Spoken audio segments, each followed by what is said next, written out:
And what does a satisfying response sound like to you when you say something like, "Hey, I'm in pain. Mhm. This might not be working." What does a an equitable conversation sound like to you where you're like, "Okay, we might not necessarily have solved the problem, but I know that I'm talking to somebody who is paying attention in the right ways and is on my side." What does that response sound like from a care team or a doctor? Mhm. Hey Tameka, can we call you so we can discuss? Or hey Tameka, we found time and Dr. Such and such is scheduled for you to come in. Mhm. That to me is an acceptable response. Mhm. Um, and it's appreciated, you know. It is definitely appreciated. And I want to step back a little bit because you said Mhm. something about how some doctors think that one treatment route Mhm. works for everyone. How did that play out where you're like, okay, I don't think this is working? Were they saying, okay, you got to give it time? And you were like, Mhm.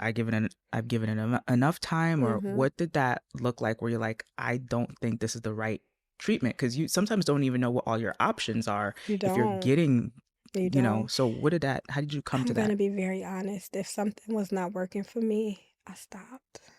You know, I had a biologic that reversed and it caused more harm than good. And before I can get another appointment, it would have been a couple of months.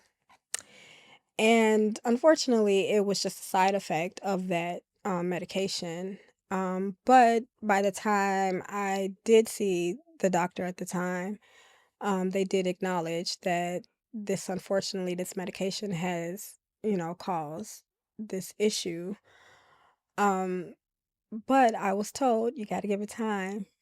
It's only been 7 months. That's a long time. It's a long time. And you know your body, right? You know what you feel, and especially when you've been living with the condition for a while. And I'm not by any means condoning someone to stop a medication, but I'm just saying this is when you have to reach out and get second opinions and other and third and fourth. Mhm. You have to. 'Cause you can tell when you're getting You worse. can tell. Like something is not right. You Mhm, have to listen to yourself. And you can't just say, oh, I'm going to keep going. mhm. You're a year in and you've caused more damage than anything. Now you have to reverse and treat um, the initial issue. Very interesting.